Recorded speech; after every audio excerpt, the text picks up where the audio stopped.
We're ready for the semifinal match of the Greater Memphis Open. I'm Jan Schmidt along with Kim Adler. Carol-Gianotti-Block successful in the opening shootout match. And she now takes on Marianne DiRupo.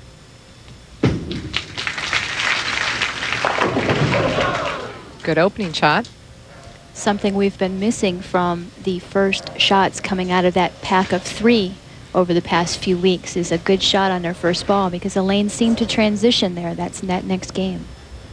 And each game, actually, yes. Each game throughout the night. I think she forgot that we're bowling on a sport pattern last game. Do you think so? That is true. The first scores have been very low in the first match almost every week. Carol covers up the spare, and Marianne DiRupo, who hung on for that #2 position last night. 10 years on tour, 6 titles.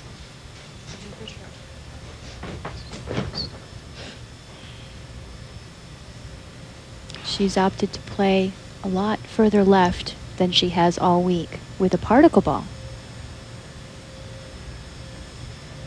Push, baby, push.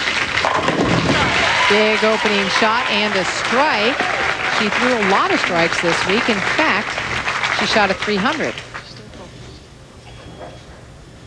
She was presented with flowers and a check by Jeff Gatlin, the manager here at Fun Quest Lanes, a $300 check. Marianne had the first 300 in this bowling center. And the bowling center has been open for 18 months, so that's quite an accomplishment. But she did it playing a different line with different equipment. Right, and surprisingly, she's using that particle ball tonight, because we haven't seen a lot of particle balls on the sport pattern. But she did use this ball a little bit this week, so she's accustomed to it. Hook back, hook back. Hit it. Ooh. All right. Light. And did she say why she had made that choice tonight? She didn't know. We watched her throw practice balls, and she seemed to have a good look with both her reactive resin ball and her particle ball from both parts of the lane. And the difference between the two types of balls in terms of what you'll see out of them. Why would she choose a particle? Particle balls are going to hook more generally. All right, good shot. That's basically the newest technology out. Correct. And all the companies are using different types of particles within their bowling balls. Talk to your pro shop about that. Definitely.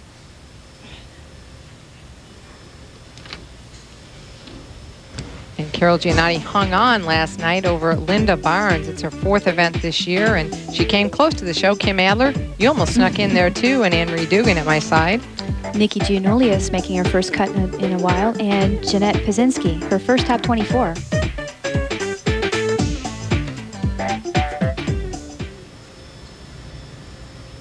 Looks like Carol was requesting a re-rack. Resetting some pins, looking for a better, maybe feeling a pin is off spot. She took a good long look at that before she stepped up now. Her best finish this year was 8th last week. And another 10 pin. By re-racking, it also gives her a chance to compose herself. She may have been a little nervous. Carol tends to be on the faster side with her approach, and so that keeps her steady and calm for a good shot. She is one of the fastest people on the approach, although she appears to be just a hair slower than she used to be. But hey, she did say they're getting older, so that... They're getting older, and she mentioned that had to do with her knee as well this week and the condition. She actually felt that keeping slower helped her knee to not have so much pain when she bowled, and it kept her soft, and that's what she needed to do to strike this week. So she trails by 1 pin. Her max score possibility 279. Marianne DiRupo's 280. Marianne received $300 for that 300 game. However, if someone were to shoot 300 tonight, they'd receive $50,000 from Travelodge. A bonus for shooting a 300 on television. No one can this game, but there's still one more match. Almost kissed it. Almost a strike. We saw a lot of those trip 4 pins into 9 pins this week for strikes.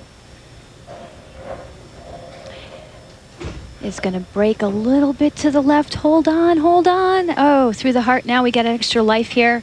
It almost touches it. Not this time, though. Saw Kendra Gaines trip a few like that in position round last night. Oh, no.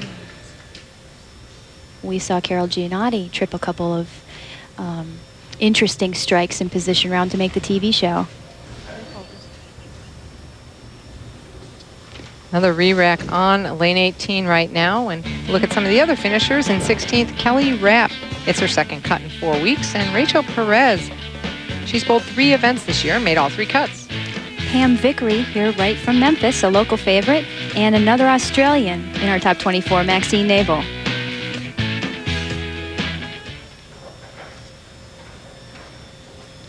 Marianne now making her shot in the 3rd frame. She's working on a spare. That's a good shot. That's a good shot. I heard her saying that's a good shot, and she was right. Marianne has a 4-step approach here. She keeps it very simple in her game. Taking a look at her standings over the last couple of weeks. Been very steady.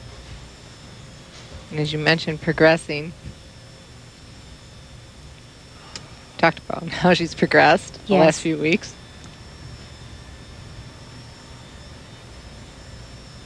She's, again, a quicker bowler. She tends to keep herself nice and slow to begin with, just to watch her speed in case she makes a mistake. Push, push. Going up high, leaving the 3-6-10. Heard her saying push. She was hoping for one of those big breaks we saw that we've been talking about. She got a little slow on that shot. Let me take a look. Can't see it from the instant replay, but her approach was a lot slower because she was trying to keep herself calm, and that ball never had a chance. Didn't get as far right. Going for that spare, making it to the right, Hook a right little of the free bit. pin. There you go. Covers it solidly, so Marianne